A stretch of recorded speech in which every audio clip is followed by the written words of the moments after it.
né, gente? Estamos chegando com mais um programa Bate-Papo e, claro, agradecendo sempre a sua importante companhia. Eu vou colocar aqui na tela também o contato, né? O telefone de contato da nossa produção, para você, sempre que quiser, poder participar conosco e mandar aí a sua sugestão de pauta. E agora eu converso aqui com o psicólogo, o Lute Cristóforo.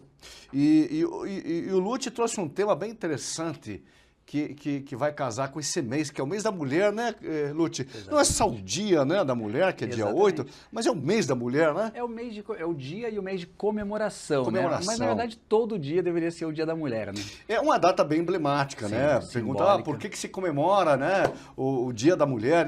Isso vem ao longo da história, da luta décadas, das mulheres, exatamente, né? Das conquistas, né, por direitos, por questão do voto, questão do trabalho e tudo mais. Então é por isso que esse dia é tão comemorado hoje mundialmente. Não que antes a mulher não tivesse importância, né? Aí teve aquela verdadeiro massacre lá nos Estados Unidos, por questões trabalhistas e sindicais, né? Sim. E aí veio comemorando esse dia, então, para relembrar a luta das mulheres.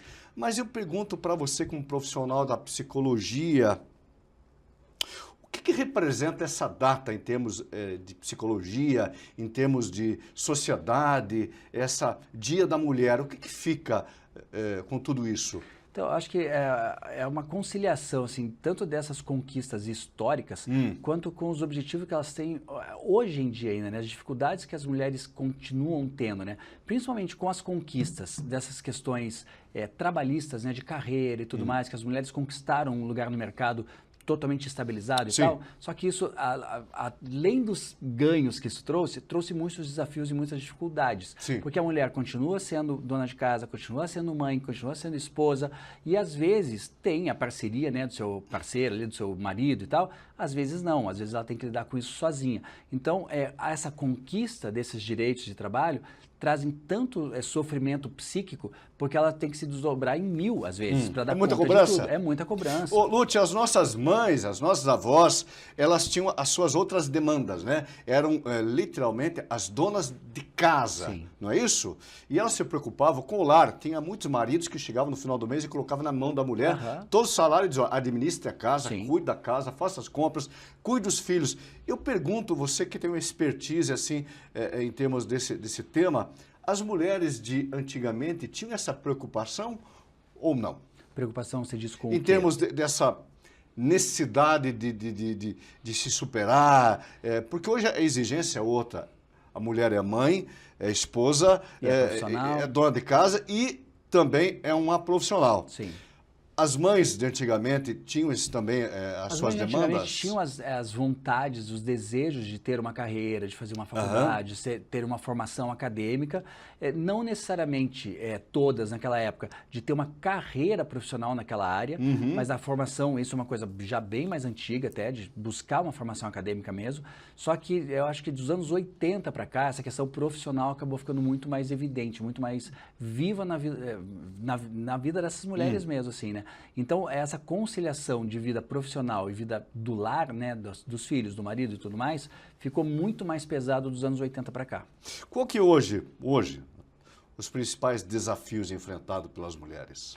É justamente isso. Na verdade, todo mundo enfrenta isso, né? De tentar ser multitarefas o tempo todo. A gente é profissional, eu, por exemplo, sou psicólogo, mas ao mesmo tempo eu sou pai, ao mesmo tempo eu tenho que cuidar da minha casa, ao mesmo tempo eu tenho que cuidar da minha banda de rock, que eu sou vocalista de uma banda de rock. Então a gente tem multitarefas. Mas quem se cobra, Lute? Então, a sociedade cobra ou a pessoa se cobra em excesso? A sociedade em geral já cobra, mas a pessoa individualmente ela se cobra muito mais, porque ela quer ser perfeita em todas as áreas. Só que se ela tentar fazer tudo ao mesmo tempo, ela não vai conseguir. Puxa entendeu? Vida. Então a gente tem que aprender a dividir, a separar os nossos papéis, as nossas personas. Então eu sou um Lute psicólogo, eu sou outro Lute pai, eu sou outro Lute filho, outro Lute irmão, e cada personagem desses tem que estar com o seu pensamento específico, no seu momento específico, sabendo aquelas coisas que eu tenho que colocar para o mundo, né, na questão das minhas falas e tudo mais, e saber separar cada papel desse, porque a gente não dá conta de fazer tudo ao mesmo tempo.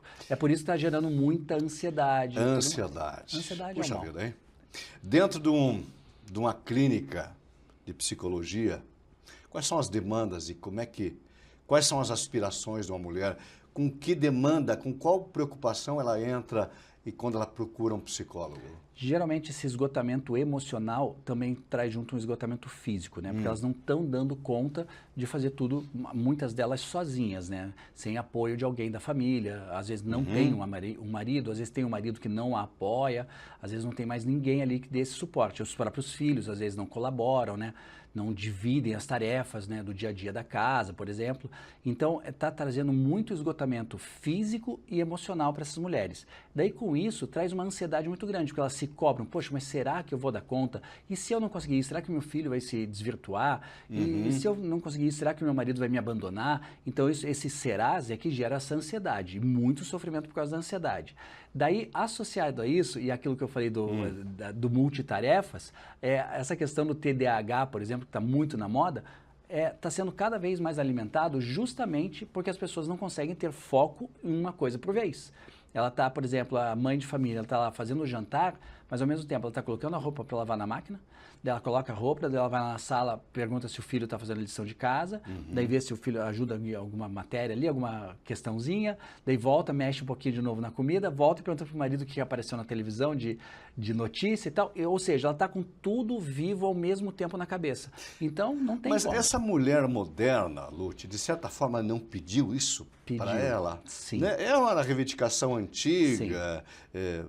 Claro, lá na década de 20, se não me engano, 30, as mulheres ganharam o direito de votar, depois elas foram entrando no mercado de trabalho, foram conquistando postos de liderança.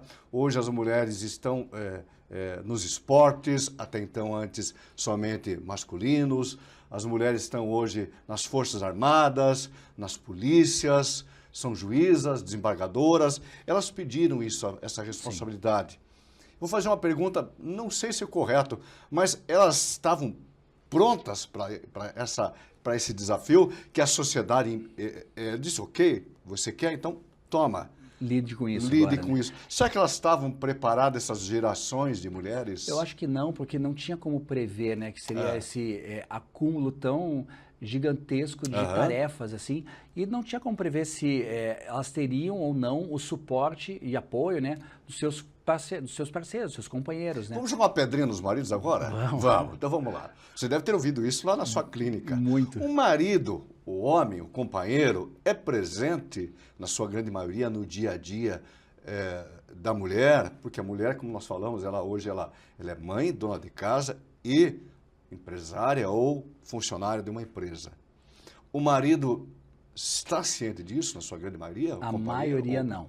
Não? A maioria não. Puxa vida. A maioria ainda vem com aquele pensamento resquício assim lá machista? Não machista, mas aquele pensamento arcaico lá de que o marido é o que coloca o dinheiro dentro de casa. Maria. Entendeu? Então, aqui tem até duas situações, né? Que o dinheiro do marido é o dinheiro da família e o dinheiro da mulher é o dinheiro da mulher, é para ela, né? Mas então, tem muitas famílias mas tem muita mulher hoje que mulher ganha muito mais. Mas mesmo assim, e aí? às vezes essa mulher que ganha mais, às vezes não quer fazer, poxa, mas aqui as coisas da casa vão dividir meio a meio. Não. A mulher fala assim, não, o teu dinheiro é o da casa, o meu dinheiro é o meu. Tá, mas esse aqui não é o maior dos problemas. O maior dos problemas é justamente o homem achar ainda que a obrigação dele é só colocar o dinheiro e não tá dividindo as tarefas de casa, que até quando chega uma paciente para mim e fala assim, nossa, meu marido não me ajuda em casa. Daí eu falo assim, que bom, porque ele não tem que te ajudar.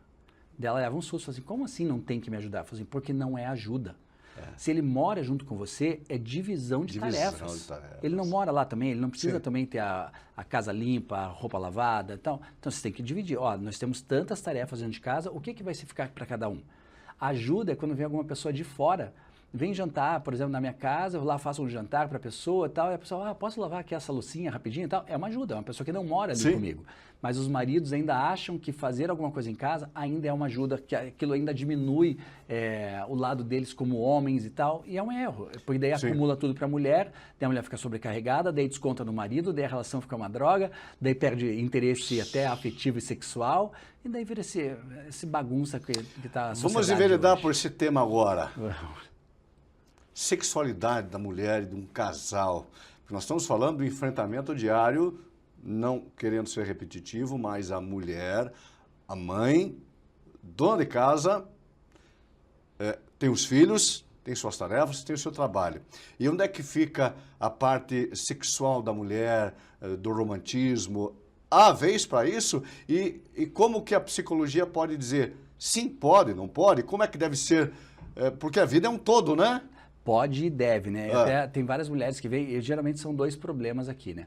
O primeiro é justamente isso, né? De elas se sentirem tão esgotadas, né? Que chega no final do dia, ela não quer nem olhar para o marido. Assim, nossa, eu fiquei o dia inteiro, trabalhei, voltei para casa, fiz comida, pus a roupa para lavar. Eu estou exausto, eu quero deitar e dormir, entendeu? E o marido, às vezes, a maioria deles, né, assim, não pensa que, poxa, quanto mais eles fizerem em casa e aliviarem essa demanda da mulher, mais ela vai estar disposta, vai estar viva e vai estar com energia para querer também. Né? Além disso, tem a parte do reconhecimento. A mulher vai reconhecer, poxa, meu marido é meu parceiro. Meu marido, ele divide as tarefas aqui comigo em casa e tal. Então, isso gera mais desejo da mulher pelo homem, porque ela se sente prestigiada por aquele homem. A outra coisa que acontece muito na sexualidade das mulheres é a questão da ansiedade, né? Porque a mulher, como está com esse mundo de coisas na cabeça o tempo todo, na hora do sexo, várias já me falaram isso, mas não dá nem para contar quantas são, de tantas que são. Que elas estão na hora da relação sexual com o marido, pode até ser uma solteira com um namorado, ou com um ficante, não sei, mas ela está ali na hora da relação sexual, ela começa a pensar, será que meu marido ainda me ama? Puxa vida. Será que meu marido não está ficando com aquela secretária lá da empresa dele? Será que meu marido acha que eu engordei muito ou emagreci? Ela começa a pensar em tanta coisa. Poxa, não posso esquecer amanhã de pagar a escola do meu filho. Pô, e ele tem prova semana que vem. Poxa então, vida. na hora não do consegue sexo, não desligar a chavinha? consegue, além de desligar, ela não consegue concentrar o pensamento naquilo que está acontecendo. Então isso gera menos vontade e menos prazer para essas mulheres. Lute, uma última pergunta e daí, para o fechamento, a solução. Cada um de nós exerce um papel na sociedade. Homens, mulheres, em cada lugar nós exercemos um papel, temos uma função, um significado. Qual é o papel da mulher dentro de um lar? Eu acho que o papel da mulher na sociedade como um todo, assim, é educar e formar cidadãos melhores. Por exemplo, a gente reclama que tem tantos homens machistas, agressivos, violentos e tudo mais, mas esses homens têm mães. Sim. Se a mãe não for esse exemplo e o pai, né, paralelo com a mãe ali, não ajudar nessa relação para ensinar como a mulher deve ser tratada, respeitada, glorificada e tal, esse homem vai ser um péssimo marido depois, um péssimo pai e tudo mais. Então a mãe, ela tem esse poder de tentar mostrar para os filhos como uma mulher deve ser tratada, começando por ela mesma, depois por irmãs, né, dos filhos, se tiverem e tal, mas principalmente pelas pessoas da própria sociedade. Então, gerando essas pessoas melhores, a sociedade em geral fica melhor. Perfeito, perfeito. Lute, como é que a psicologia pode auxiliar essas mulheres de várias gerações, inclusive das gerações vindouras, a ter um equilíbrio? Sabemos nós que a família, a mulher é a base de uma família, né? E ela tem muito a contribuir para uma sociedade. E ninguém é de ferro, nem homens e nem as mulheres. Sim. Tem uma hora que a gente precisa um helpzinho, né?